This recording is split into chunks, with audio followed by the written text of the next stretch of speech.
Is Scott here? No.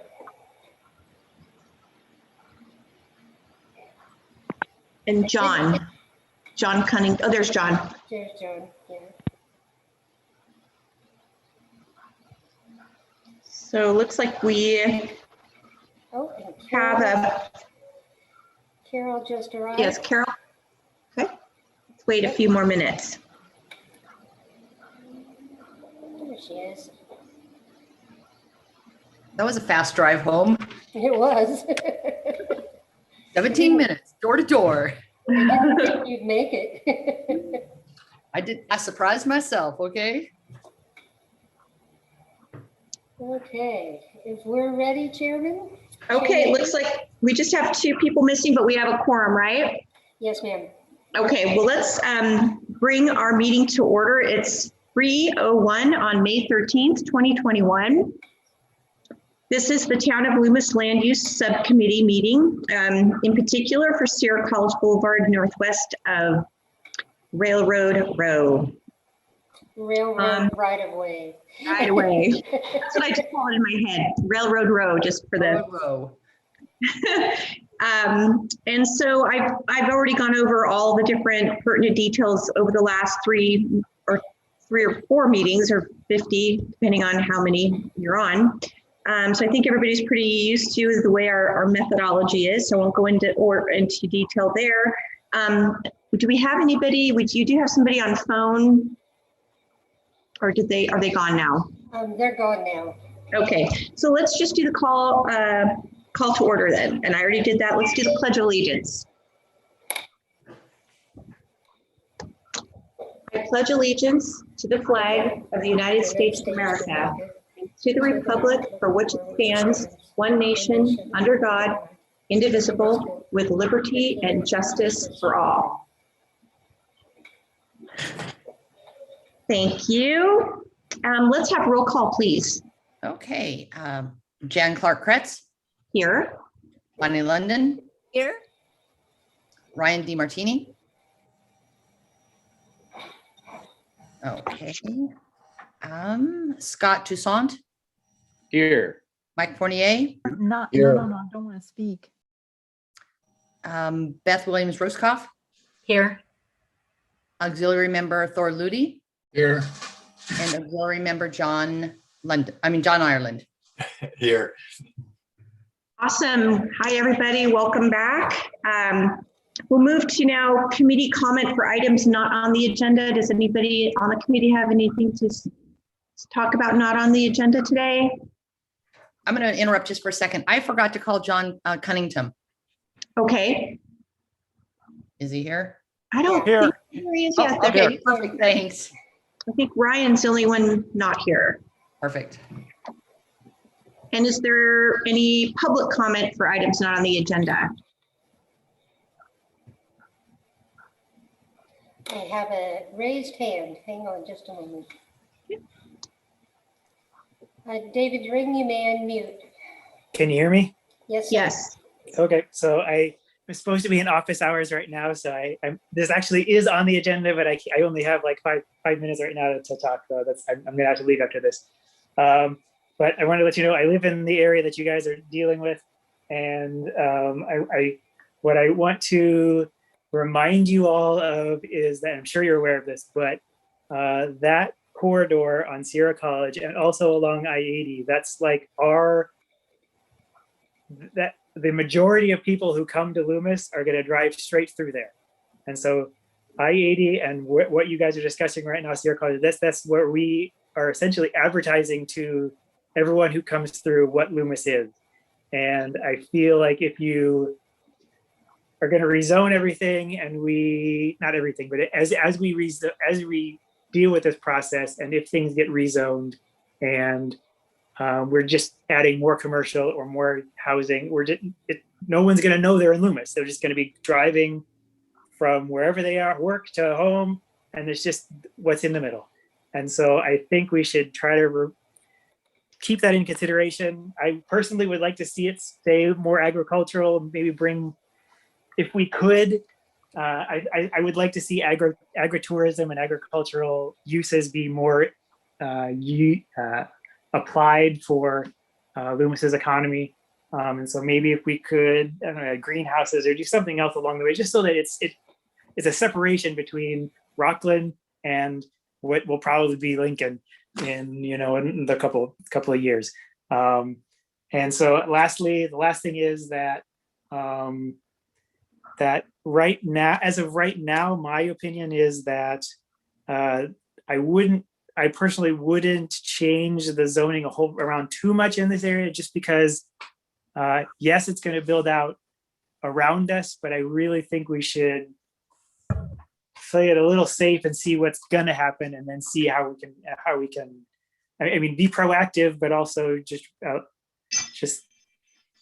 I like it the way it is. Let me just say it. All right. And so just remember that we're advertising to the surrounding community. All right. Thank you, David. Thank you for your time. Thank you so much. All right, public comment for items not on the agenda. No more, Mary Beth? Nope, and you're muted. Okay, now we need to adopt the agenda.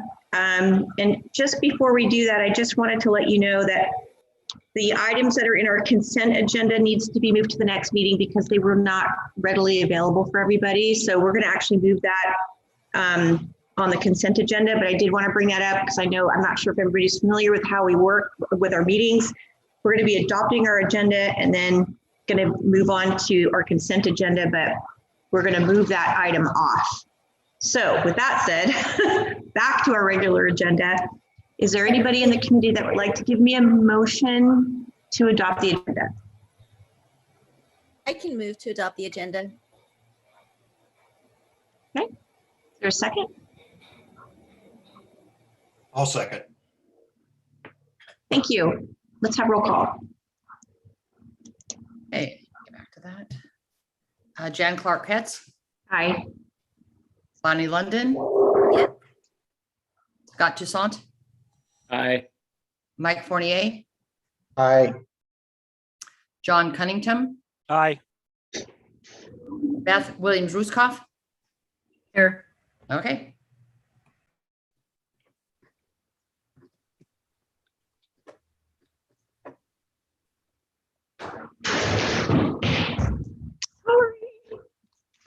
There's somebody at my door and they wouldn't stop knocking. All right. Consent agenda. Mary Beth, did you want to talk about the consent agenda? I did. Okay. As our chairman noted, the minutes were not included on our website. There was the link, but when you touched it, it didn't go anywhere. That has been corrected. We will move these minutes for approval at our next meeting. Perfect. Thank you so much. And now we will move on to our committee matters and we'll turn it over to Mark. Thank you, Chairman. Let me share my screen. Hope you can all see that. Yet another rousing PowerPoint presentation for you. By the end of this process, you will all soundly hate PowerPoint, I'm sure. Okay, so we'll go through part of this. This is pretty normal. This is what we're going to do. Available documents. If you've not availed yourself of some of this, you really need to dig into it because part of the homework for this committee following this meeting will be to start looking at policies and ideas that we can use to inform the land use committee. And that means that some of you may need to help craft some policies, and this may help some of the background data here. It's not necessary to read it all cover to cover, though if you do, call me, I might have some questions. But if you do have some questions that you need answered, you may find some of the answers in there. The market study is pretty interesting to read. The social pinpoint is interesting to see what your fellow residents have to say. There's some interesting comments in there. Some may make, just make you think a little bit. So part of what we wanted to focus on today is this area. And I bring this up because it's important. Obviously, the entire Sierra College Boulevard area is important. And we've had some comments on keeping it the same, adding high density. That's why social pinpoint is interesting for you to look at, because on either end of the spectrum, you'll find a couple of comments there. We'll get to that in a moment. And there are some issues with this particular site.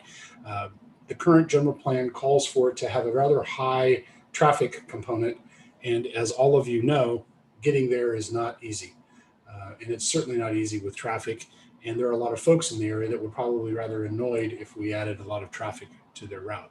So we'll talk about it, but I wanted to remind you what is in that area and why it's pivotal to what we're talking about. So as you can see from the PowerPoint here, we're kind of looking at all of these areas. A lot of this I wouldn't anticipate to change necessarily. There are some reasons perhaps to talk about some changes in areas along Sierra College Boulevard, and we should certainly as a committee talk about those and maybe provide some suggestions. But generally, density less out here, greater in here.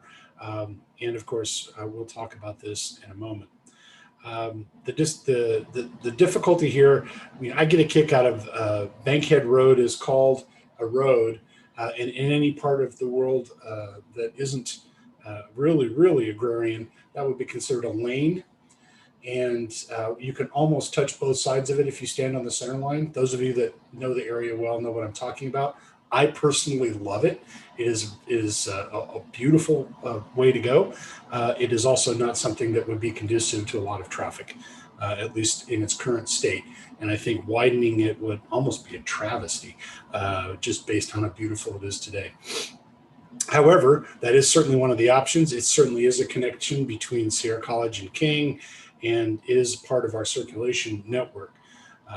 But for our purposes, getting to this particular road or driving along here will in fact control what the land uses will be in this area, because if you can't move around, then obviously it doesn't hold. One of the things that I talked about very early on is that we're going to be amending the goals and policies of the general plan. Just because we're doing a general plan update does not mean we need to change them. If they currently work for you and you're happy with them as a committee, then you can recommend that they stay the same to the land use committee.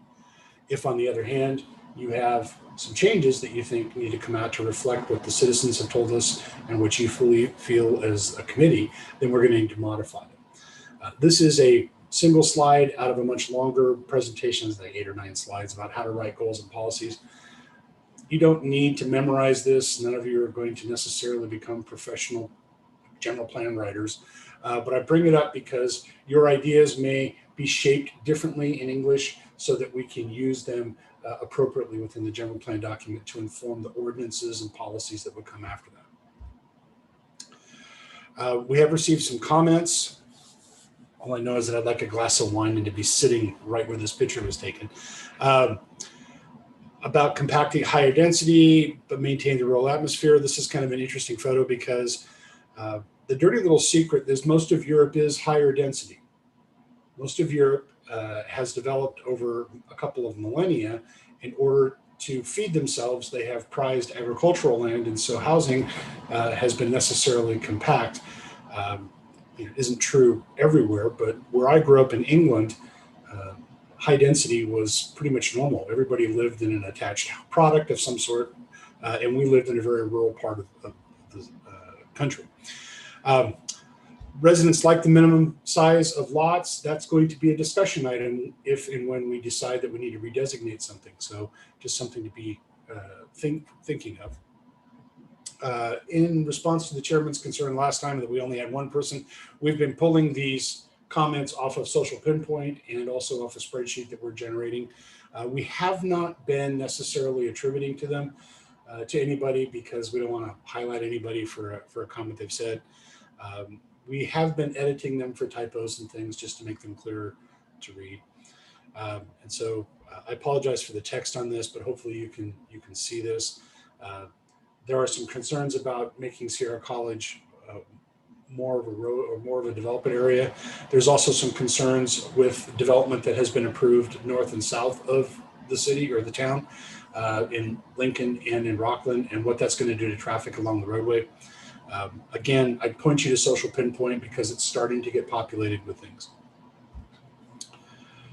So here we have folks talking about a 4 to 6 lane regional artery that goes, that would be Sierra College Boulevard. Andy, I don't really know what the end plan is for Sierra. Is that in fact true that there plans to be a 6 lane freeway through there? I'd have to look at the CIP. I thought it was 4 lane, but we can look at the CIP and let you know. Okay. For our purposes, why that matters is in order to have 4 or 6 lanes, you need a lot of right of way, which means you need to start setting things back. And if we want to stay with a rural look, like one of the folks that talked at the beginning of this meeting, that means that parcels need to be a little larger, certainly a little deeper. There's going to be some things to fix in there from a land use perspective when it comes time to go there. And you can see the comment here. I believe this was all the same fellow that commented about thousands of homes here and there. And also a comment on Bankhead Road, which is kind of interesting. A request to rezone land of Saunders Avenue to smaller parcels. We should take a look at that overall. I'm not sure what smaller parcels means in this context. We have had some comments from residents who live on larger parcels that would like to carve 1 or 2 acres off of their parcel for their children, for example. That's a larger discussion item about when you allow that. That becomes a slippery slope because today it's a 5 acre parcel and I want to carve it off for a couple of my kids. So now I have 3 parcels, and then they have kids, and then they want to carve their 1 acre into 10,000 square foot lots, and you can see where that slope starts to go. But it is something to consider.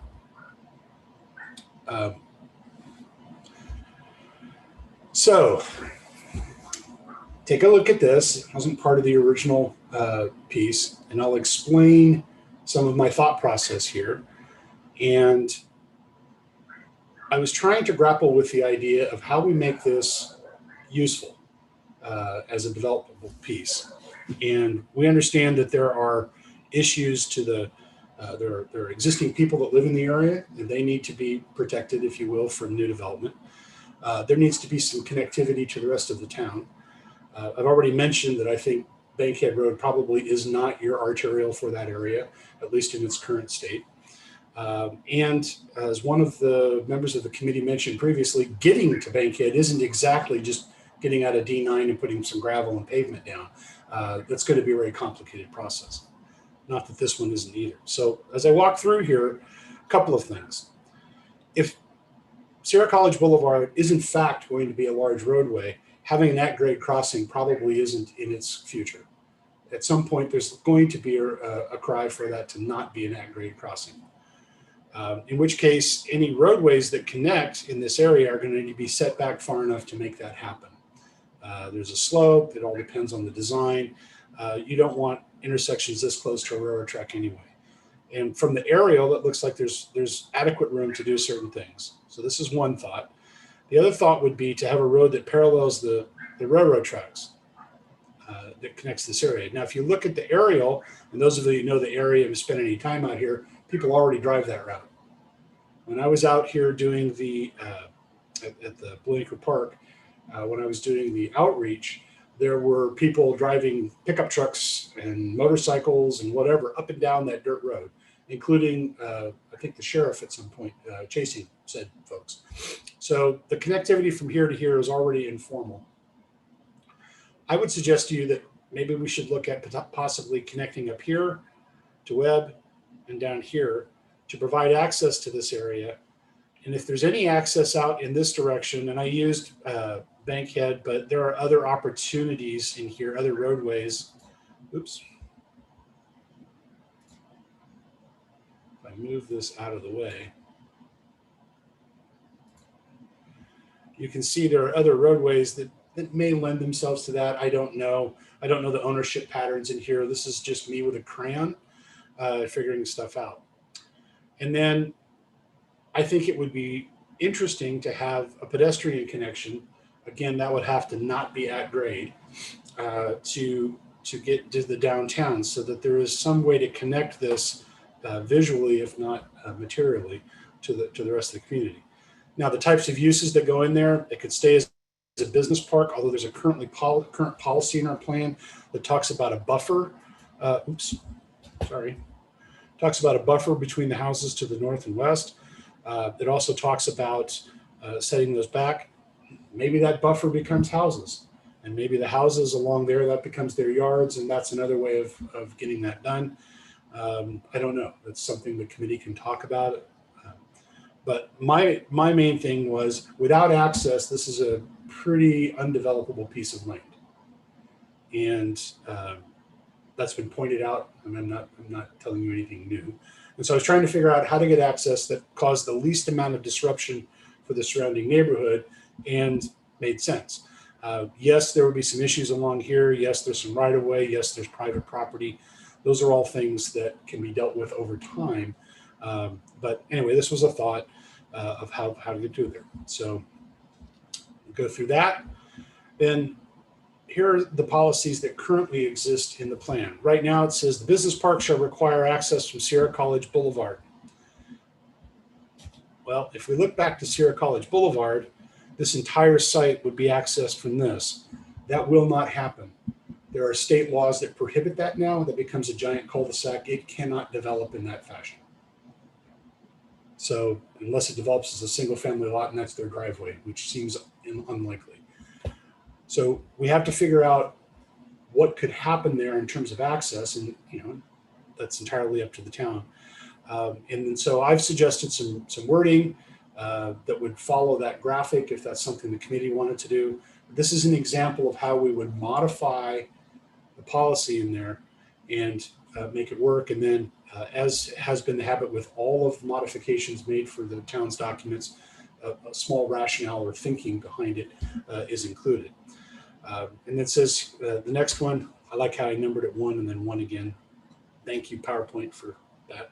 The site shall be planned to provide a self-contained campus-like character with extensive landscaping throughout. That totally makes sense and is consistent with the rural flavor of the town. So I think that's perfect.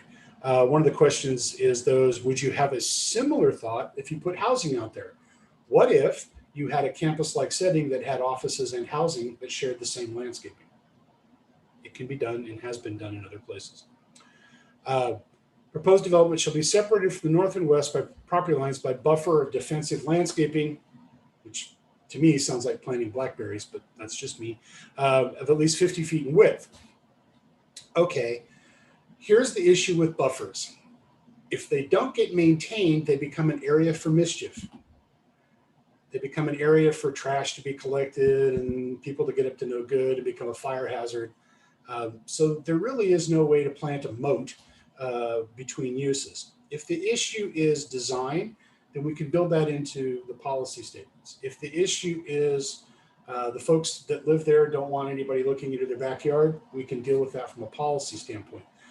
If we're going to have a buffer, could that be a trail? Could that be open space? Could that be something that's also maintained and policed? You don't want areas that are buffers that aren't visible to people that live and work there. Eyes on the street is what police officers refer to that as. And I would put to you that you don't want to create an area for mischief in the middle of your town. A thought. So that's just one area. And that's kind of the process that I would follow or recommend that we follow by looking at the rest of areas when folks ask for change. Do we want to change this area? I simply took a look at this one because it was the topic of discussion last we were together. And it seemed to have some pretty unique access issues. I'm not married to it. It's certainly not my town. It is your town. And if you like it, then we can talk about it. If you don't like it, let's talk about that too and what you might like instead for that area. There might also be a need or an ability in this area to meet some of these things. What if we had parks on both sides of the railroad? That'd be kind of cool. They have different uses and different properties, but they could still be connected, if you will. And then our normal homework. We need to get to writing. We need to start moving toward making a recommendation of what we would like to change or not change to the larger land use committee. So what would be helpful would be for you to take a look at those policies in the general plan that pertain to this area. There aren't many. Maybe there need to be more. We should take a look at the goals for this area. Again, very few. Maybe there should be a goal or two that's specific to this area that we would want to put in there. So that's something we should talk about so that we can inform not only the today's property owner, but tomorrow's property owner and developer. And then of course we should run our ideas past the development community as part of the process to see if we're hopeful or whether there's any possibility of all of it happening. So that's the purpose of my presentation. And as always, I'm open to discussion and can assist with any questions you might have. Thank you, Mark. Let's start with questions from our committee members for Mark. Actually, one thing, Mark, the general plan does require or required within 2 years of the general plan being adopted 20 years ago to look at this area. What was the command in the general plan and what was to be looked at? This is a quiz. Yeah, sorry about that, but I know there's specific general plan language that was to be looked at. And if you don't have it off the top of your head, I bet Gene knows. Yeah, and Gene, if you could help, and Lucy, if you could pull that up, that'd be great. We should have had that on the slide, I guess. I just go right to the policies, as you know, Andy. Oh, I know. But the narrative often changes. As I recall, and John Ireland was there too, the general plan steering committee was looking at Sierra College Boulevard and considering some sort of semi-agricultural sort of possible commercial along there, basically as a just along the frontage more, I think, not rezoning a whole lot of the rural area. And they were just starting to look at that when the council said we need we need the general plan back. So what the committee did was essentially they weren't really quite finished with that. So they put in that clause about we'll look at it again within 2 years, except there was no impetus really to have to do that. So it kind of got set aside or just plain probably forgotten. So what they were looking at some kind of agriculturally related businesses, perhaps just on the lower part, I think. And maybe John remembers a little bit more than that than I do. And one comment I wanted to make on connection to Sierra College Boulevard, if that's supposed to go through the vet clinic place, we need to keep in mind that that is a floodplain, and I don't know how that would affect putting a road through there. The vet clinic has had a special provision because they built their new stuff so that the water could go through, right through the buildings. So that's why they were able to build in a floodplain. But I don't know if that would impact putting a road through a floodplain down there. But maybe John remembers more about what we were talking about on Sierra College. Gene, I'm not able to help you. I actually don't remember the discussions on this particular parcel. Are you seeing the aerial photograph from our friends at Google Earth? Yes, we are. Okay. So to answer your first question, Gene, yes, that would have to be designed around. You can't build a road in a floodplain that would be flooded because obviously then when it floods, people are trapped and that's a bad thing. There may be some dispensation if there's more than one way out, but obviously that'd be figured out. But that's a dollar thing. That's just adds to the cost of that. And it would probably be just playing junior armchair engineer here. It's going to be less expensive than getting permits to go over this wet area right here. A lot less expensive.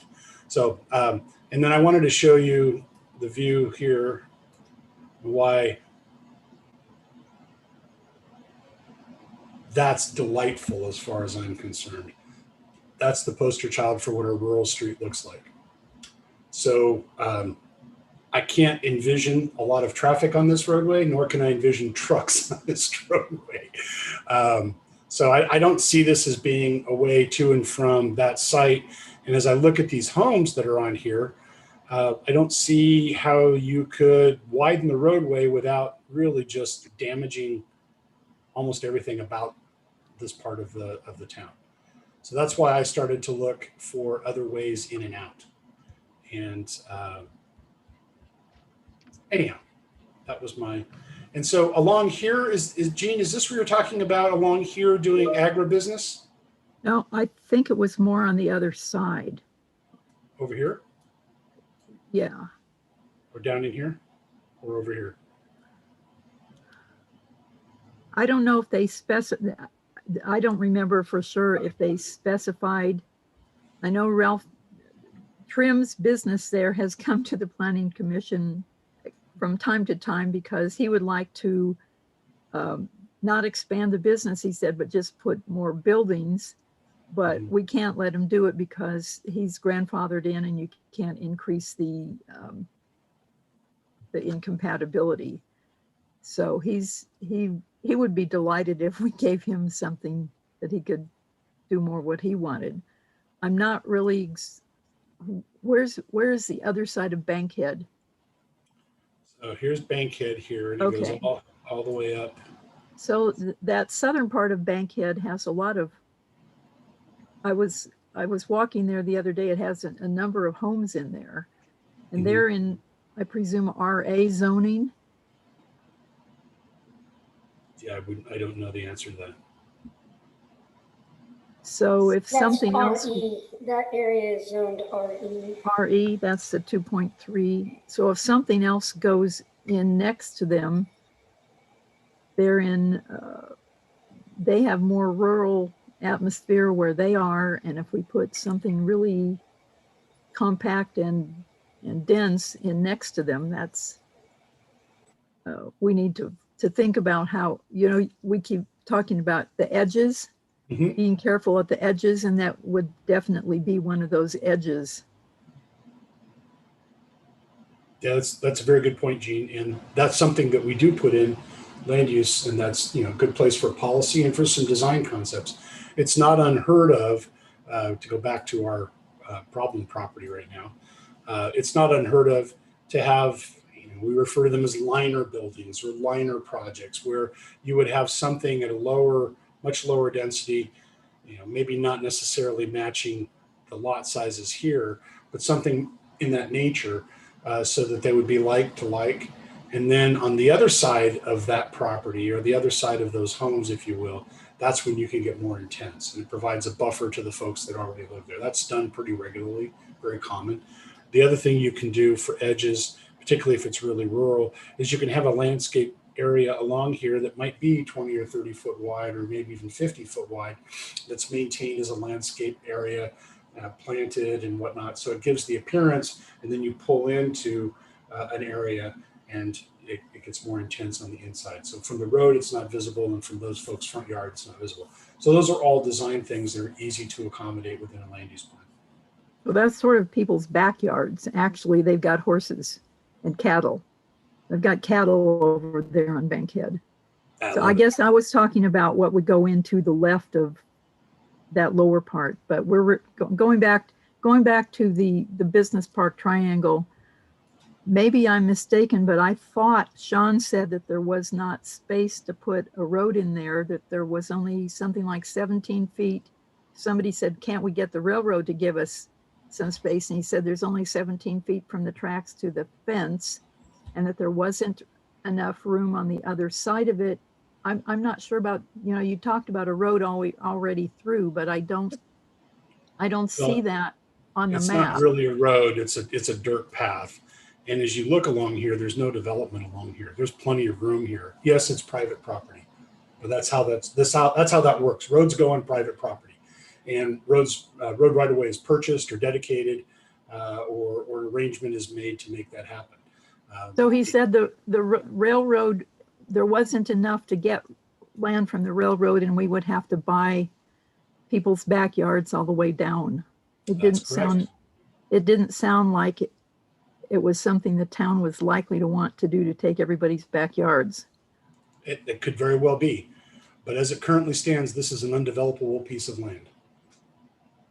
So I'm just looking for solutions. You know, the other solution would be just to come in here and use one of these roadways, but this roadway isn't much better than Bankhead. over here. I can What does the reconnect. owner say? Have we talked to the owner? Mary Yeah, Beth, that's it. We talked about that in another meeting, Mary Beth. Were you able to get in touch with them? No, I've left him a message, I've emailed, I've done all sorts of things. My next recourse is a letter. Yeah, I think we need. The owner of the Triangle property? Ralph Yes. Trim. Yeah, that's Ralph Trim.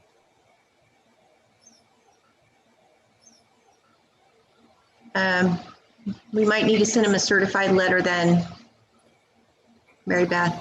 Yeah, that is definitely my next recourse. You know, I don't necessarily want us to get high centered on this. You know, this was just something that I addressed from just a pure planning perspective. Again, using crayons on the back of a napkin to get to an idea of how to solve the problem.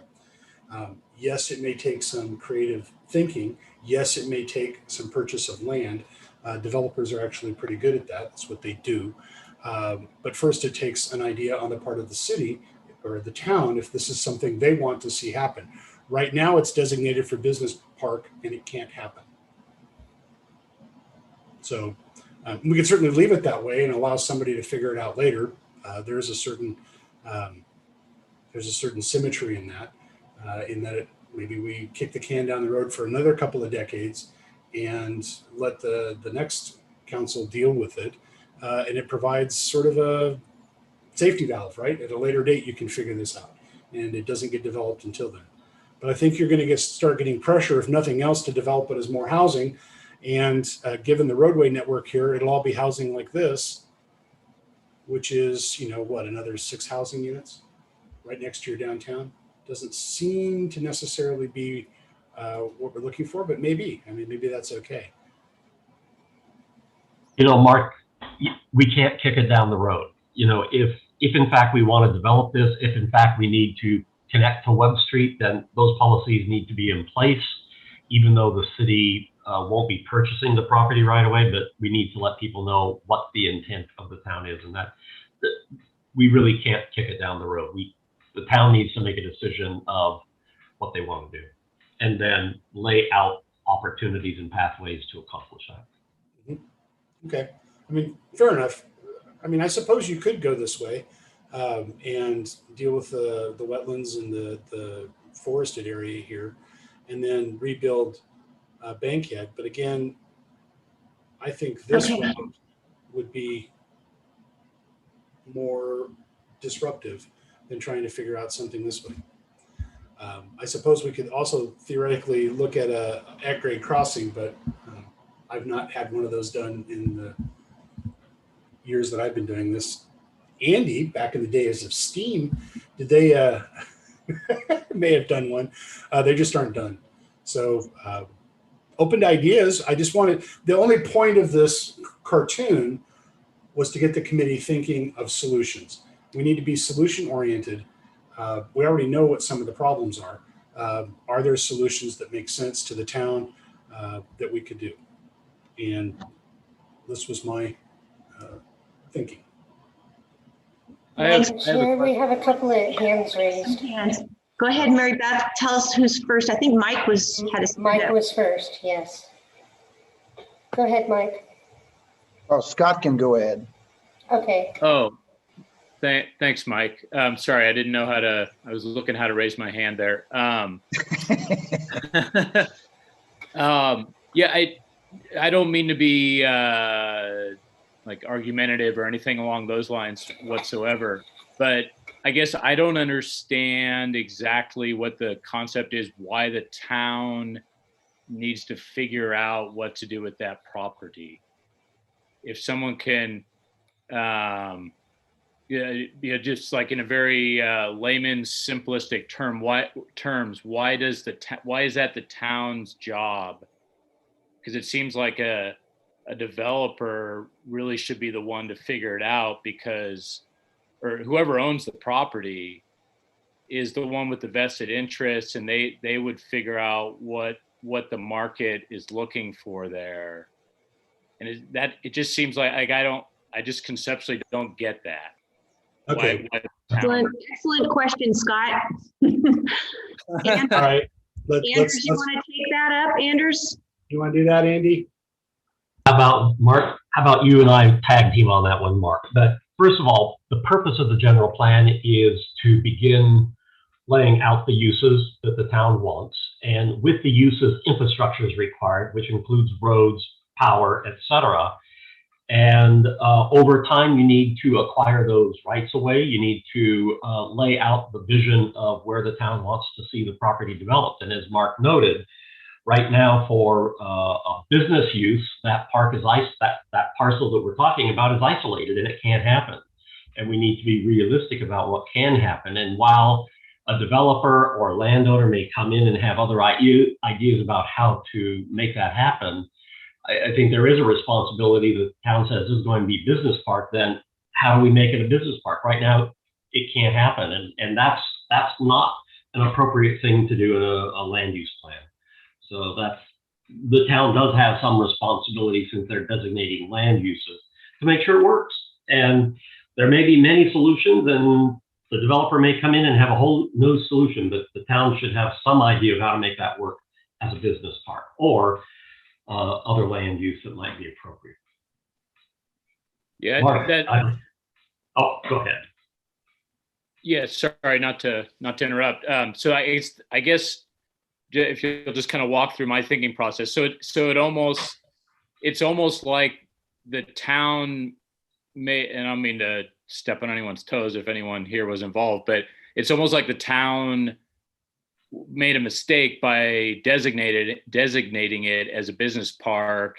And so I think what you're saying is that the onus really is on the town to correct that mistake. Would that be a proper way to look at it? I don't know. As I understand it, there were opportunities for extension of roads at one point in time that may not be there today. So I'm not sure the thinking way back when, but I think it's important that today, what we know today, we need to look at some solutions and try to provide some guidance to the landowner and to the future development of the town. I will say that Miguel's on the line, and in the chat, he said, yes, we made a mistake. Okay. Yeah, I mean, honestly, Scott, yeah, I like it because it's pretty blunt. This is not something that we wouldn't have planned today for the very reasons that we're trying to solve now. And as I'm fond of saying, it doesn't have to be the plan, it has to be a plan. And the developer, once we've given them permission, the city or the town establishes the land use. It's our police power, if you will. It's one of the few things delegated specifically to the town. So we've told this property owner, you can do this, but in fact, he can't. And I personally think that's a problem. And I think it becomes the town's problem at that level. We need to have a plan for it to develop in the vision that we see so that they can do something best and brightest with their property. It's a property rights thing fundamentally. So that's why it becomes the town's problem. The other thing is that the town is thinking about the future of the town. The property owner is thinking about profit for them immediately. And those two things are often at odds. And so it's the town's responsibility to think 50, 100, 200 years down the road, where the property owner is thinking about, the next fiscal quarter. And that's the other reason that we get involved in this. Great question though, Scott. Absolutely awesome question. You didn't step on any toes.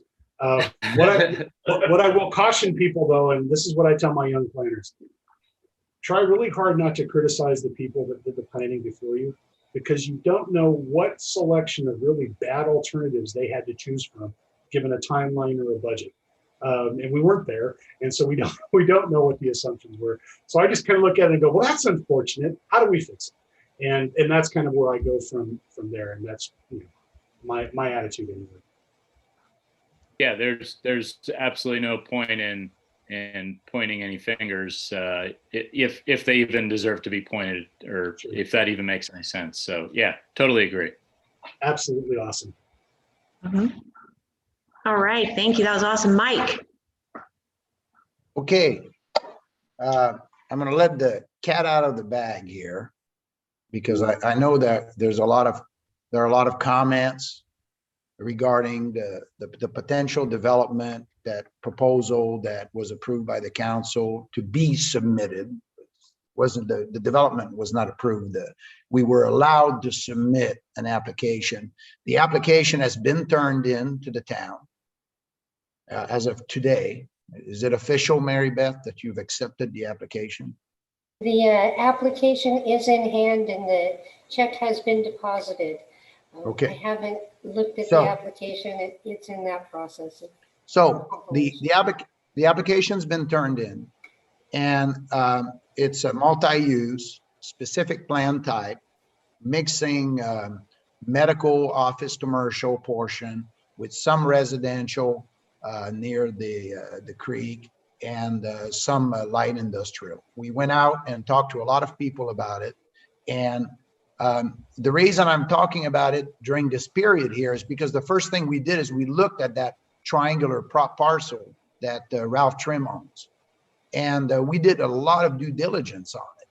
And absolutely right. He's got access to Sierra College, 17 feet wide.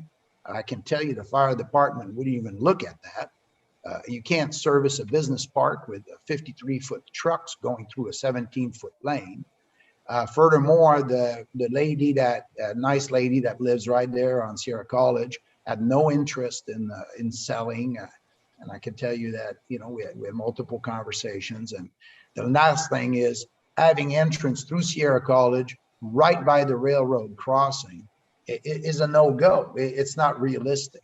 And then when you don't go there, you want to go to the backside, which is a fair and square flood zone. And it's got more trees than you can throw a stick at. I mean, it's a heavily wooded area to cross that other parcel. I mean, you're talking about probably hundreds of oaks that would have to be cut up.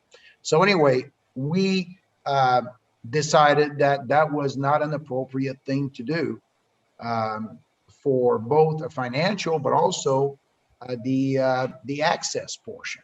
I mean, you don't want to have a park where you have commercial or businesses where people can't get to it. So that was our reasoning, that we moved across Sierra College, right off of Sierra College, and would really end up in a situation where you would have really good access. The last thing I'll say is, the reality is a lot of people, and I've been listening to a lot of the other committees, there is a lot of concern, that's my perception, about the traffic on Sierra College.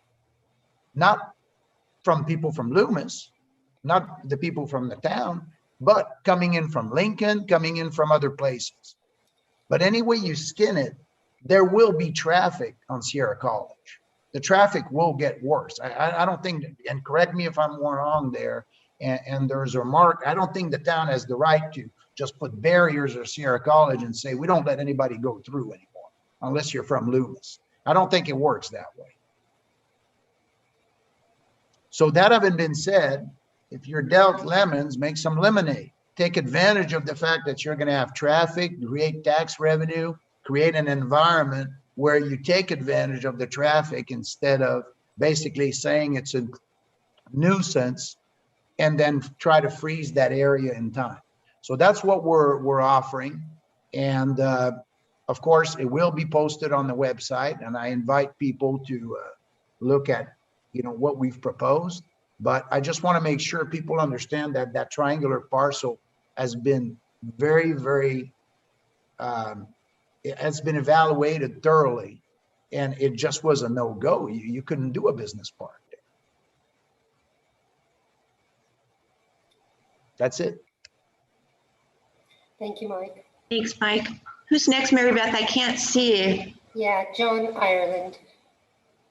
With regards to access to this triangular piece of land, it seems as though there's no good access for it. But my understanding is that we need to come up with some access. There has to be something that we get into the general plan. And one thing that hasn't been mentioned with regards to Saunders, if we put traffic onto Saunders, that basically goes to Webb then feeds right on across the railroad tracks, right into the most congested part of the town. If you put in Bankhead, if you go over, shoot over to Bankhead, yes, it is through a floodplain. And yes, Bankhead is a small road, but it does feed onto Sierra College, which if it gets signalized there, potentially that would be a less congested way of having the traffic go through. So I think there's a lot to be said for choosing the Bankhead access for that particular parcel. But can you go through the floodplain? My understanding is you can, but it's, you know, it requires, I mean, we have roads, an awful lot of roads throughout the county that go through floodplains. Yes, it's more expensive, but it can certainly be done. I'm not the expert. So you're absolutely correct, John, that it can be done and is done regularly. It's certainly not preferred. And a couple of things about access. Planners like as much access as they can get away with to give people options and choices. And so I would contend that something that size with the potential of that site needs to have at least 2 or 3 different points of access. So I would see all 3 of them being as a potential access point, depending on what you put there. Now, if you go at a low density, low intensity end, you might be able to get away with just 2 access points. But I think you're going to need at least something that punches through to one of these other roadways, whether it's Saunders or one of the others, in order to be able to make that. And then people are remarkably intelligent about avoiding intersections that are congested during peak times. So if we give them options, they'll run other ways. Traffic engineers lament over that because they think they're going to go one way and they end up going another. So that's another reason for the options. But your point is very well taken in that, you know, going up here tends to lead to more congestion. I still contend that if Sierra College is really going to come to its fruition, it can't be stopped by a railroad track. And that this is a main line. This isn't like some little shutterfly that would, you know, only be blocked every now and then. This will actually gum up things pretty quickly. And heck, I don't know, John, maybe we put a roundabout there. There you go. That'll stir things up. Okay, I'll be quiet now. Sorry, Chairman. All right, who's next, Mary Beth? Beth, So I had a question. The property on the other side of Bankhead, that's pretty wide open, that, as you said, right now has cattle on it. And it is inevitable Sierra College is going to expand. It might not be around the corner, but it's inevitable it's going to widen because Lincoln is growing. And so my question is, what is that particular piece of land designated as? Because if I'm looking at that from this aerial view, and I know there's people that live off of Bankhead on the other side, and keeping in mind that their opinion matters for what goes across the street from them, but you're working really hard to try to access a piece of land that is going to be difficult to develop for business, but the piece across Bankhead is wide open. And it's going to be right off a major route, Sierra College. What is that designated for, and can it be used for business instead, or commercial, or? So here's the answer to your question. Everything on the other side of Bankhead is designated RE, which is residential estate. Right now, that would preclude business activity. Okay. Well, then my question is, and I don't know how this works. It seems to me that triangular piece of property would be better developed with residential because there are smaller roads coming into it. And the piece off of Sierra College should be designated business because it's wide open and off of a main access road. And I don't know how the town goes about rezoning, how long that takes, but it just appears to be the business should be off of Sierra College and homes should be built in that triangular piece because you won't have to worry about big trucks coming through. You can feed off of those smaller roads that feed off of Saunders. you have more neighborhood traffic that way versus commercial traffic.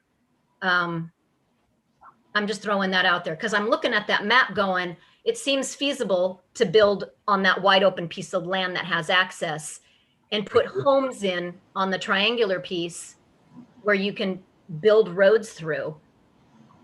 If you're not going through anybody's land, or if it's not an issue to buy land to extend the road. So you are awesome. I'm going to have to send you a bottle of wine. That is an interesting point to bring up, and it is something that planners would look at. A little planning background so that you all understand. The top of the pyramid is the land use element of the general plan. So we call those land use designations. It's not zoning, doesn't grant entitlement. It is an idea, if you will. It is a future plan for their area. Underneath that land use designation are something we call zoning districts. That does grant entitlement, and that is the most important part of the owner's value of the land, if you will. The general plan is a concept, the zoning is reality. So the council can change the designation by simply adopting a resolution. That's all it takes. Planning Commission public hearing, Town Council public hearing, and the environmental document, and out there where it goes. Zoning requires an ordinance, which is a much more elaborate process because you're dealing with somebody's property rights at that point. Again, concept, reality. And so what would have to happen in this context is, the first thing that would have to happen is this committee would recommend, the land use committee recommend to the town council, and then this land, whatever boundaries were decided by the committee and approved, would end up getting this color on it if that's what was decided. Then after the general plan was adopted, there would be a follow-up action to rezone the underlying property to match the land use designation. And that would be the zoning. At that point, things could be developed on that site. So I know it's probably more than you wanted to know about planning, but it is a two-step process. It doesn't always have to be, but in this context it is, because we're updating the whole general plan, and then underneath that we'll do a new zoning code to be able to implement the general plan. I know it seems odd, but if there's not paperwork, there can't be bureaucracy, Beth. We have to have bureaucracy, or I'd have to find a real job. So, but your point is well taken.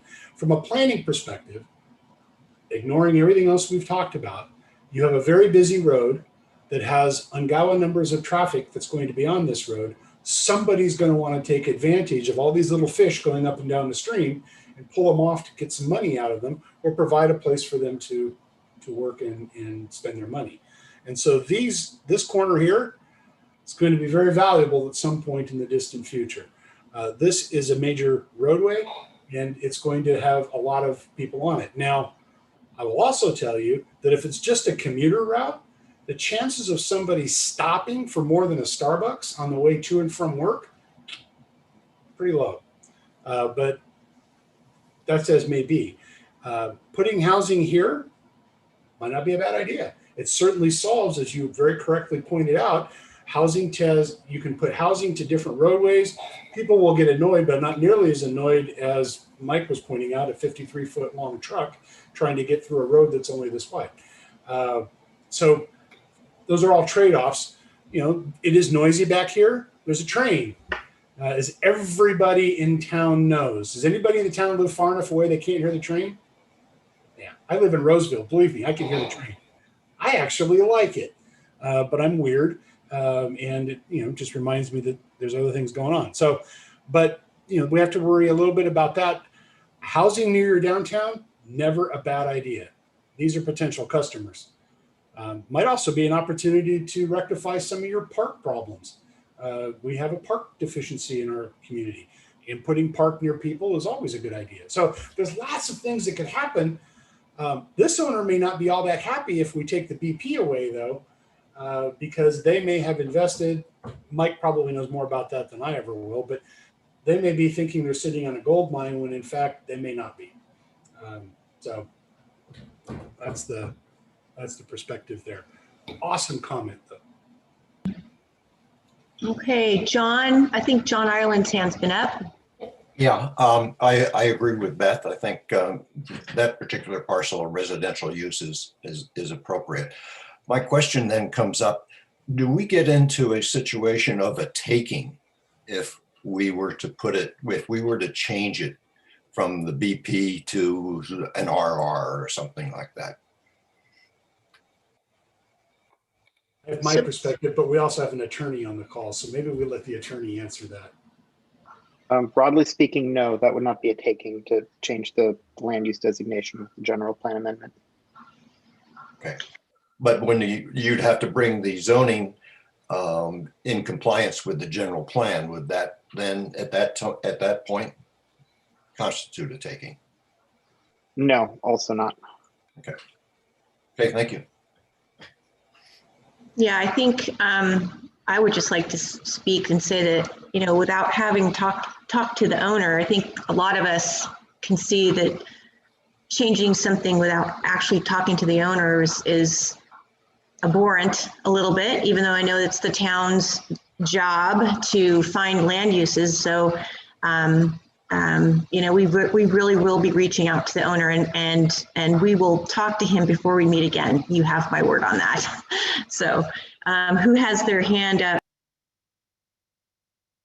Jean has had her hand up for some time.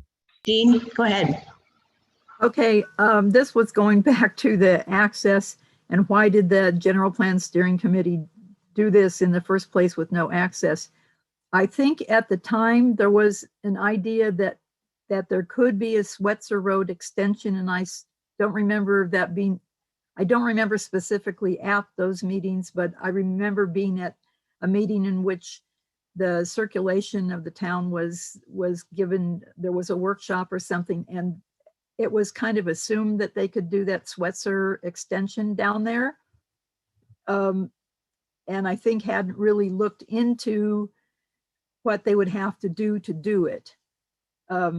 That how much they could get from the railroad wasn't going to be enough, and that they would have to buy people's backyards all the way down from Swetzer to the business park. I think the details of that weren't looked at. Okay, am I back? Yes, we can.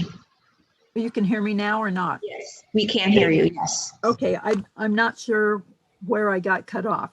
Anyway, there was a plan, probably not looked into carefully enough, to have that Swetzer extension along the railroad tracks down to the business park. And that probably is why it was recommended that there be the business park and would be accessed that way.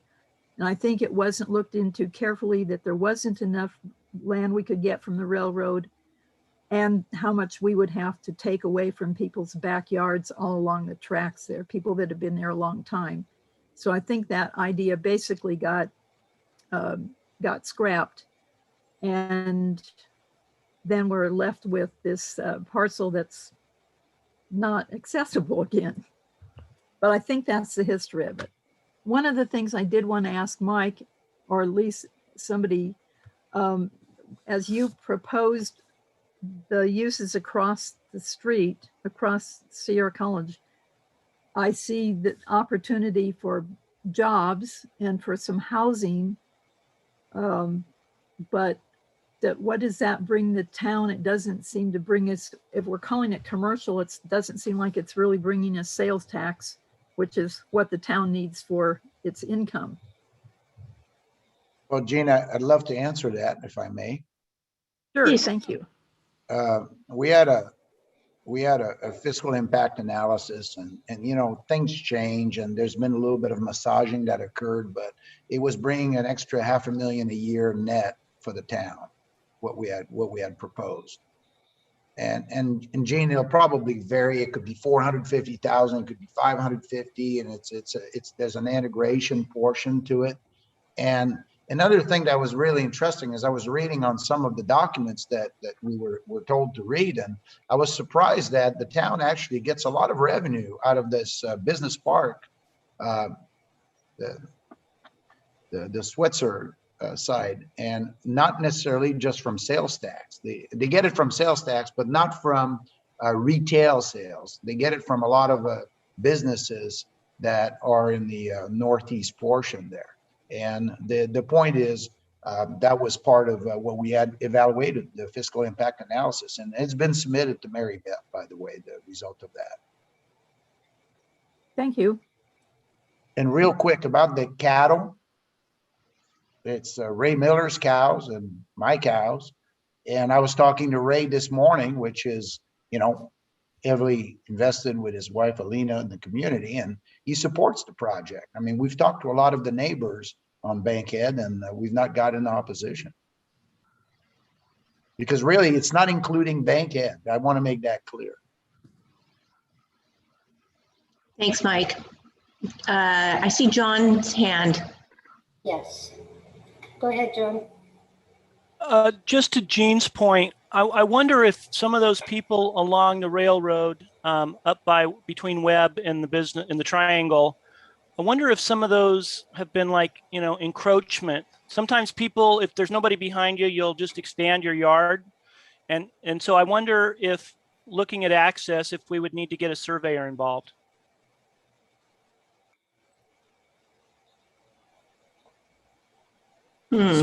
Certainly, if a developer was going to do that, they would have to survey the dickens out of it. And then building next to the railroad is always complex. I can tell you from a planning perspective, it's an inelegant solution to this problem because you never want a single loaded roadway. And why? Or what is a single loaded roadway? It's we only have development on one side, but you have to pay for both sides of the road. And what that does is it doubles the development cost if you think about it in that terms. It also doubles the cost for maintenance for the town, although we can deal with that in a different way now. But at the end of the day, you don't really want a single loaded road. You want something on both sides, and this would clearly be a single loaded road. It'd be like a frontage road along the freeway. You know, it's just all roadway. It's not a very elegant solution, and it's pretty obvious that it's in there. But yes, there would have to be a survey, John. To be very careful on how it would also have to be designed very carefully, because it occurs to me that if you had a railroad accident, say you had a derailment, you would end up blocking both ends of that, and you could have a real issue, which is why, I think it was John's point, there would need to be a third access or an emergency access in and out of there. We know a lot more about reality now with fires and so forth. We really need to pay attention to that. So. Anyway, is the committee leaning toward possibly a couple of things? You can leave it BP. Reality is what it is. I personally think it's false advertising, but you know, you could leave it BP, and that sidesteps all of that. And then the property owner can come and ask you to change at a later date. Andy will grimace at that because that really is kicking the can down the road. Or we could talk with the owner, as the chairman pointed out, and I'm totally in agreement with that. Because while you can change a land use designation without talking to anybody, that's your right as a town. It's just bad practice, particularly in a small town. And then if we want to talk over here, then we need to go talk to that property owner as well. Mike, is it the same property owner on this side as well? I'm sorry, where are you pointing? Can you see my cursor right here? Well, the south portion of Sierra College is can be spoken for. Yeah. That's you, right? But what about up here? That's somebody that just split those parcels into 2.3 acres. Okay, and so that's done. So that put a fork in that one. It's done, right? But it's just sitting there. Jan might know, or Jan through town staff, or Mary Beth might know more than we do. Because I actually looked at those parcels, and it's just sitting there. Yeah, I am actually. It's not coming up in my brain. Mary Beth, do you recall what's going on with that parcel? What's the owner's name? I don't know, but he owns many self-storage places, Gosh, Oh, what's the office the in Rockland? Oh, 65. Mike, is it Mike? Go ahead, Carol. The guy that owns the same guy that owns the new Taylor Road storage facility? No, you know what that is, Jan? I'm Susan, I'm gonna interrupt you. That particular parcel was split into 7 different parcels, 2.3 acres. It is zoned, it's called Sierra College Estates. Oh. They had just a little bit of issues when they first got going they had some issues with their engineer. They had to get it resolved. Last time I spoke to him, that they were planning on putting the lots up for sale and getting that ready to get going. Okay. That piece of property is immediately across from my house, and they had well problems. They were not able to get enough wells for the properties, for the 7 parcels. I think they succeeded in getting maybe three or 4 wells drilled. Yeah, it's been kind of a nightmare for it. It's Ron Smith is his name. And so it's been an issue on several different fronts, but so that's what that is right now. It's owned by Sierra College Estates, zoned 2.3 acres. There's 7 lots. And that's where that's at. Okay. So it's neither vacant nor really a candidate for redesignation. Exactly. Okay. Well, answers that question. So if this is taken care of and this is solved, then we're left with our original discussion item. Is anybody able to have their hands up? Miguel does. Okay. Unmute, Miguel. Thank you. This might take a couple minutes since you've spent a couple hours on this. But first, let's go back historically, because I was sitting on the town council when that parcel, the triangle that's industrial, was brought up to us. It was brought up by Mike Boberg. And Mike suggested that this parcel be zoned industrial or whatever the zoning is right now. And there was some thought at that time about access, and it was, well, we could build a road that extends Swetzer. And back then, the thought was, well, it would cost a couple $1 million back then. I don't know how much it would cost right now, but the town would have to pay for it. The other problem that road presents, that underneath the SP or Union Pacific property is a high pressure pipeline that carries all kinds of liquids and things of that nature. I doubt Union Pacific would allow anybody to build a road over the top of that property. So again, it was a mistake. We never really, as a council, we really never gave it a lot of thought. We just zoned it that way. We never considered access and those types of things. So my thought is the best thing to do is to take it out of that zone and go back to residential. A couple other parts, as far as cars on Sierra College, when the development that is currently going in on Turkey Creek, it's projected that about 16,000 cars a day will come down Sierra College from that one development. So there will be additional traffic. The other thing I want to point out is that on the economic study, it was showing what the needs of Loomis are, and it projects for the next 20 years that we need about 16 acres of industrial. So we don't really need 80 acres along Sierra College. The best place to put industrial would be on Del Mar, adjacent to Rockland's industrial park, and to put development along Sierra College at that intensity would really destroy the atmosphere of Loomis. So those are my concerns. So I think you should designate that triangle back to residential and really consider what goes in on the other side of Sierra College. Thank you. Hey, Miguel, I have a question for you since you're on the line. Do you remember the owner input when that BP designation was put in, or was that just from Mike Boberg? Basically from Mike. I think Mike was in conversation with the owner, and he thought it was great that he could get his property rezoned to an industrial park. All right, well, we'll definitely get in touch with the owner. Thank you for your public comment too.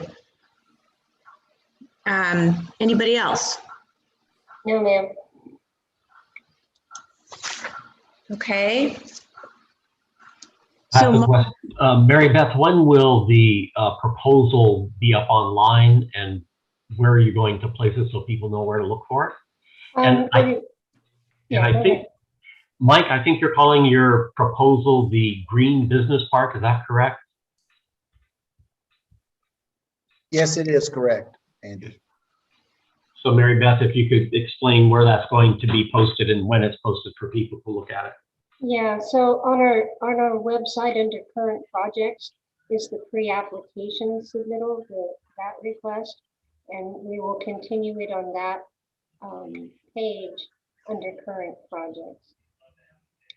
It just came in a few hours ago, so I imagine by tomorrow, end of day, it will be posted online. all right. Mark, did you have any follow-up for any of this? No, I thought it was a pretty healthy discussion. Planners like stuff like this. When, Chairman, would you like to start making decisions that could then be fed into revisions to the land use plan? Are we there yet, or do you think we need another meeting after having see, it's late in the day, having spoken with the property owner, because I would like to put this to bed. Yeah, so I mean, I personally would feel we can't do it. I feel we can't do anything unless we talk to the business owner. I just feel like that is, I can't, it's not in my wheelhouse to do that. And I think that the rest of us would feel the same. If you're talking about our property, you darn well better talk to me about it first. So we're going to do that. But, and Mark, you may hate this when I say this, but what I really want to do is I want to get into the general plan, specifically where this area is located next time we talk, next time we have our meeting, so that we do go through the general plan and we see what was originally written, and then, you know, section by section. This is not a very big part of the land use section, but I think it's important that you have that as a part of your presentation, to go through the actual verbiage of the general plan, and we go through it line by line. It may not be necessary to be that detailed, but, and then we make the changes, and then we decide as a group the changes necessary. Does that make sense? Absolutely, we can certainly do that. Okay, and then I did see Bonnie's hand up. Hi. This is really just more thinking out loud about potential uses for that piece. If again, it's identified that there's really no good access point, and that it would, you know, be the opportunities for development is really minimal. I guess my question is, you know, I do think that Mark's point about us having, you know, being woefully deficient on park space is on point, especially as we begin to intensify the downtown core.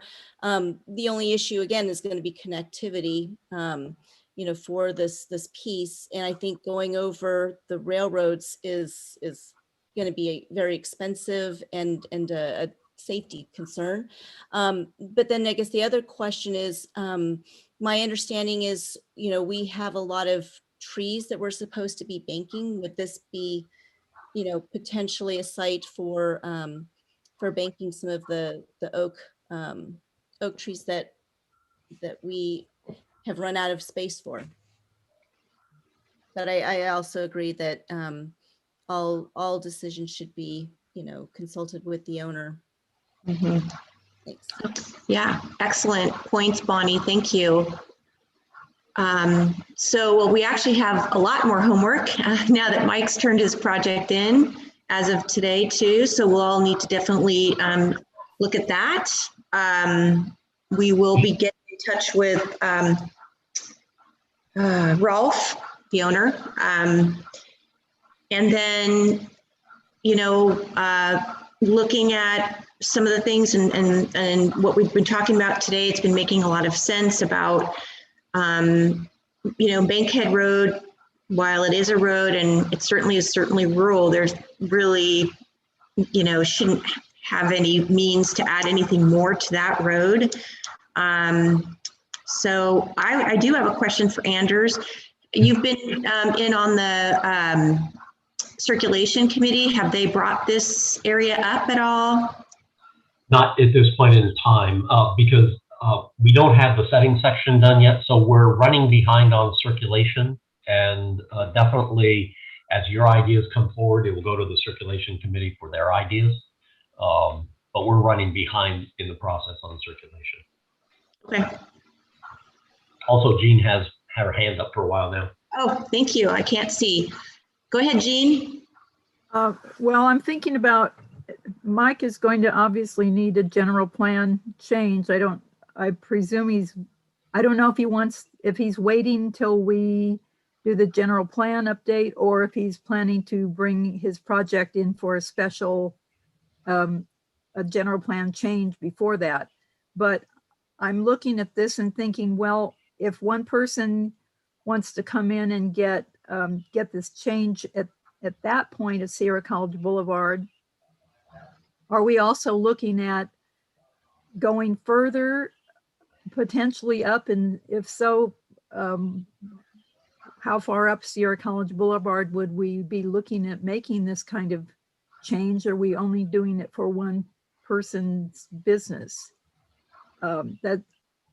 There's no quick answer on that, but it does occur to me that if we're doing this for one, then are we really supposed to be looking at how far up we're going to change the zoning?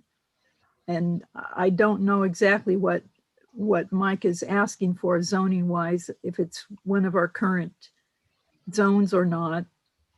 Anyway, that's maybe something we can look at for another time. Yeah, please, let's bring that up again next time. And just, point out that given the Sierra College probably will have more traffic on it, but also taking a look at the land use, taking a look at the riparian corridor, what are appropriate uses. And I can tell you that Mike is actually recommending a specific plan that will not use an existing land use designation. It's a specific plan.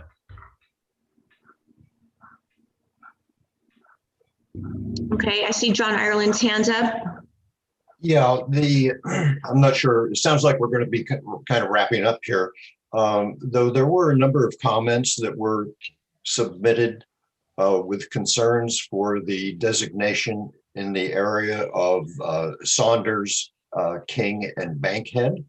Some people were looking to see about getting the RE designation changed to an RR. Were we going to kind of take some comments from the committee to? No, that's an excellent point. Mark, do you have those for us, or what's the modus operandi with that? Those comments should be ticking us off here, right?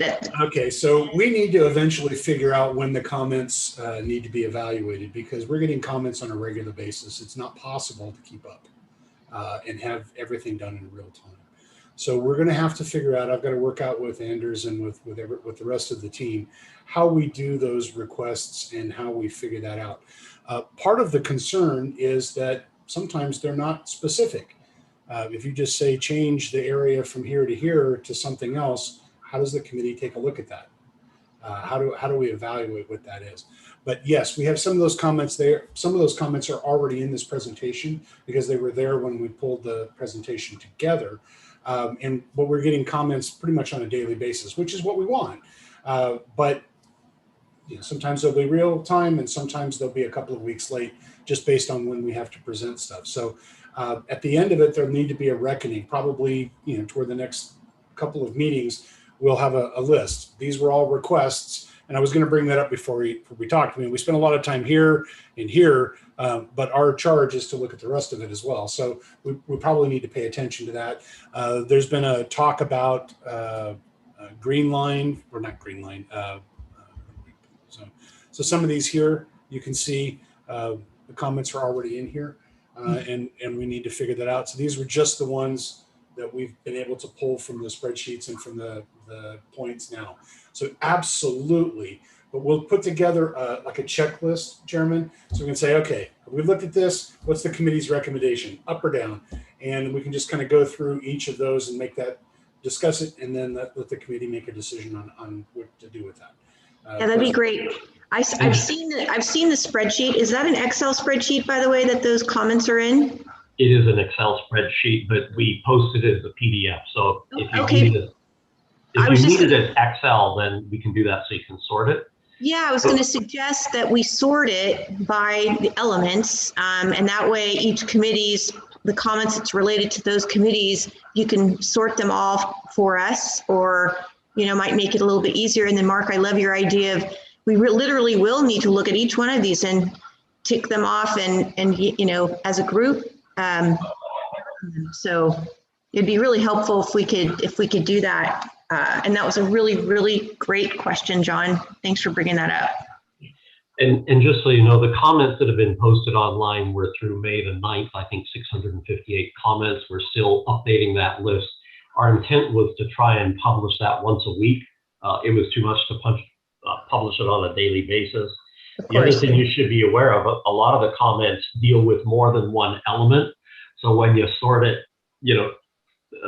some of these comments deal with 2, 3, 4 elements. So probably the best thing to do is put it up online as an Excel spreadsheet so people can sort it themselves in a way that is easiest for them to review. But it should go up on a weekly basis with new comments. Right now, we're putting all the comments from the committee minutes in there, so they'll also be available along with comments that came during the City Council Planning Commission meetings, along with the social pinpoint comments. So it's a pretty large task. Yeah, it sure is. But okay, yeah, that'd be great. Does anybody else have their hand up? Mike had his hand up, but he put it down. So we'll give you another opportunity, Mike. I'll say what I was going to say. I read there's a lot of comments where some people are asking to basically go from 2.3 acres or 4.6 to 1 acre.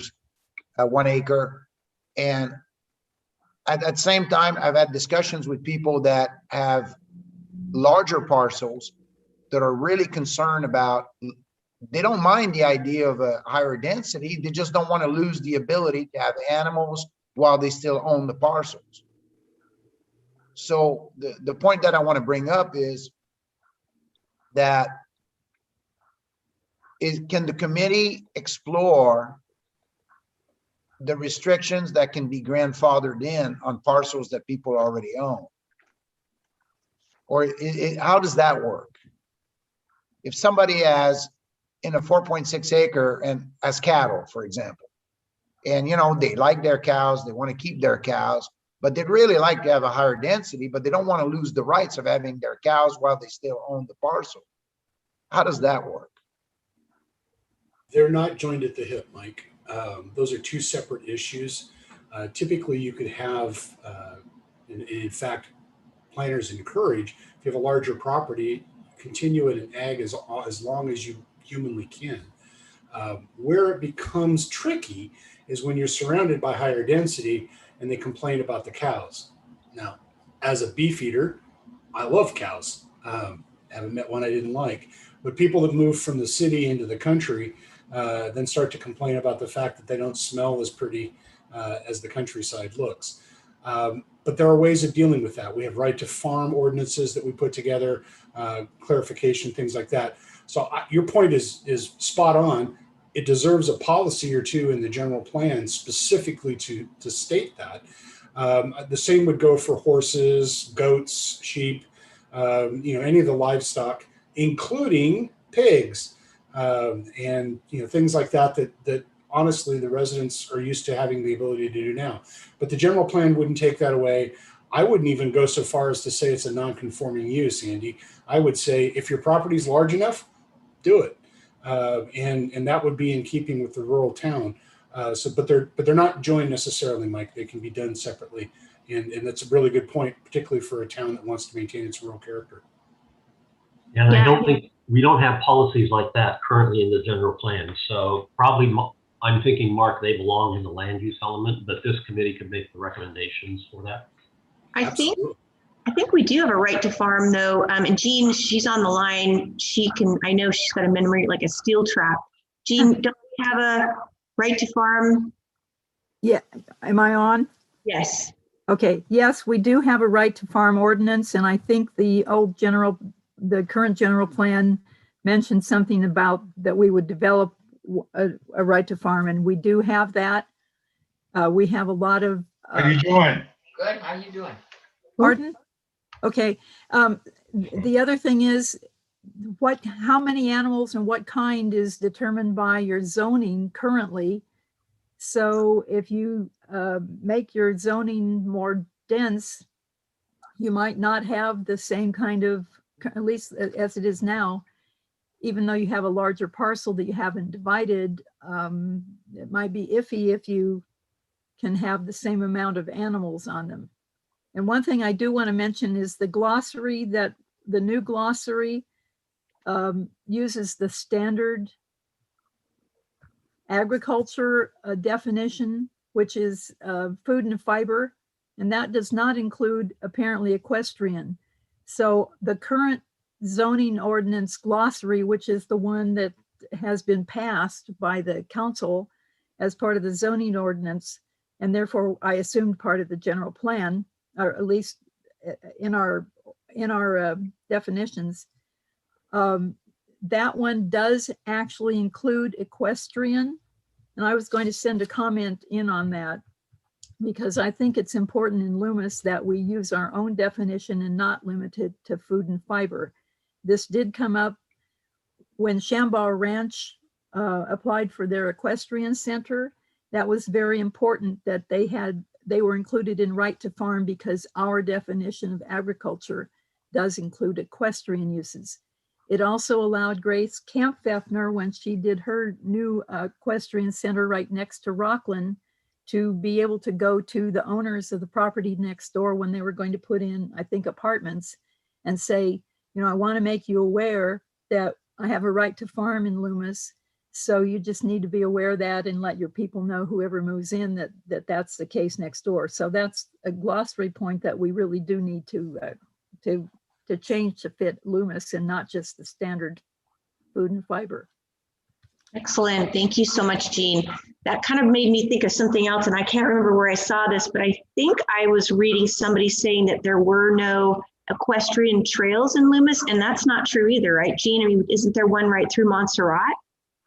Officially, not well maintained, but it is there. Yeah, so I don't know if it was Mark or Anders, and it might not have been either one of you, but we do have equestrian trails in Loomis. It was a question that I answered, and there's that trail, but the trails that are referenced are actually outside of Loomis. Okay, but there is that trail referenced inside of Loomis, right? There's that one, but the phrasing on it alludes to multiple trails all over town, and so that was the issue. Okay, we are proud of our one equestrian trail, I guess. All right. I have a message from Andreas just to kind of clarify, if we do change the density land use designation, it doesn't mean that persons have to divide their parcels into smaller parcels, and they probably still can have their agricultural animals. But I think Jean also clarified, depending on the land use designation and zoning, the types and numbers of animals shift. So it does make a difference in what you can manage on a site. Would they be grandfathered in with the existing use? I'm going to ask Andreas. Most likely, and typically a change like that would kick in if there's a ownership or use change.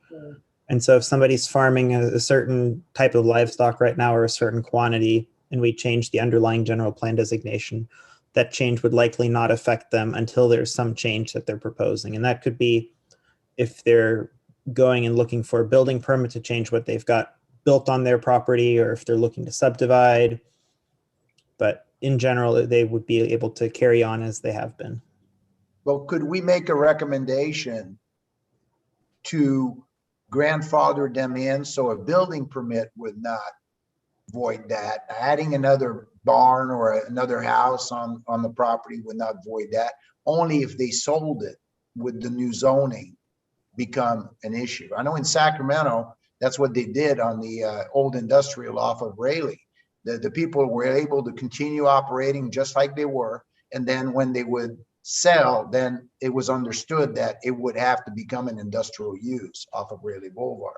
Is there something that we could make a recommendation as a committee to protect those members of the community that would be affected by that rezone?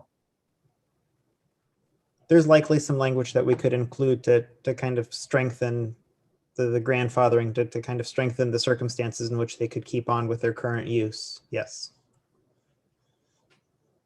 No, I think that might be in the general plan level. That might be a policy to encourage this ongoing agricultural use, the way that Mark was describing earlier, to try and keep agricultural use going as long as humanly possible, I think is what he had said. But I think for the more detailed language to protect that would be more work to be done at the zoning code level.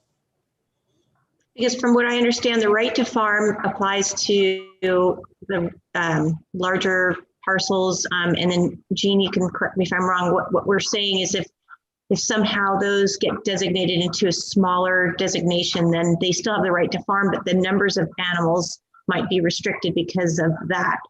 And then what Mike is saying to grandfather in, what would that grandfather be for, Mike?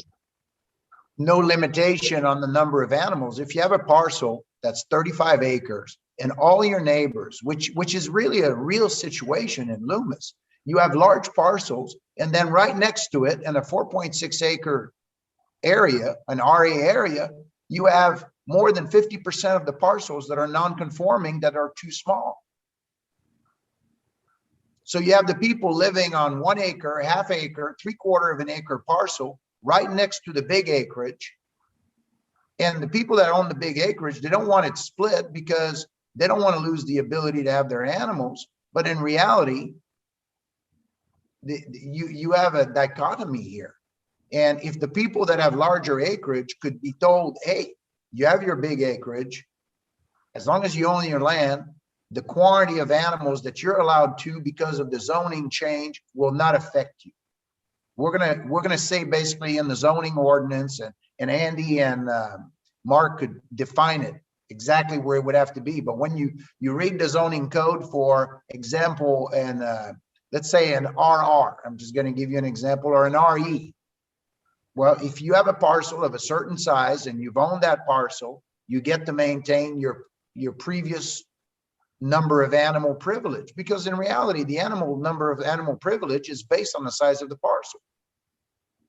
If somebody has 40 acres in an RE, what's the difference between 40 acres in an RE or 40 acres in an RA? It's still 40 acres. So we'd have to take a look at the right to farm ordinance, and I've not reviewed that, but that may already accomplish what you're looking to do, where it's the agricultural. I think the animal count is the big key, what Jean brought up, Jan.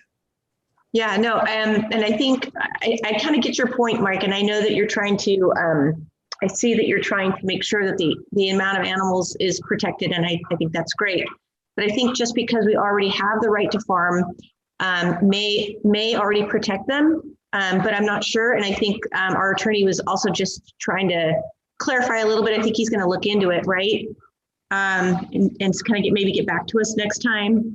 Yes, we can take a look at what the right to farm ordinance does, and then we can also maybe have a conversation about what that does versus what we would accomplish through some specific language in the zoning code.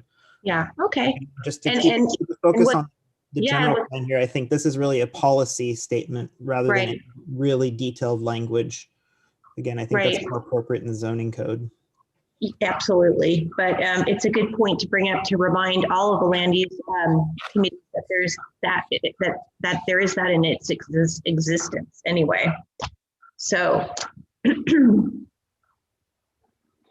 anybody else? Looks like Miguel had another chat comment. The number of animals you can have depends on the size of the parcel. If you reduce the lot size, the number of animals is reduced. You can't have 50 horses if you go from 10 to 2.5. Right. Okay. By the way, I'm not advocating having 50 horses on a 2-acre parcel. I want to go on the record here. I'm suggesting if you have a 40-acre parcel, you should still be allowed to have 20 horses. I just want to make that clear. I'm sorry. No, I understood what you were saying. Okay. Anybody else? No Right. hands raised. Okay, so our next meeting is going to be on June 10th. And thank you all very, very much. We have lots of stuff happening. So we'll be sending you more information. Check out the new project that's been turned in. We will get you the Excel spreadsheet available, or at least tell you where that is to look at for the power for our next meeting. And then Mark, we will have a very detailed meeting next time, I guess, as we go through the actual verbiage, and we will get some major work done next time. Oh, and we'll get in touch with the owner of the BP. So that is correct. All right. Thank you all very, very much. Appreciate it. It's always nice to spend an afternoon with you.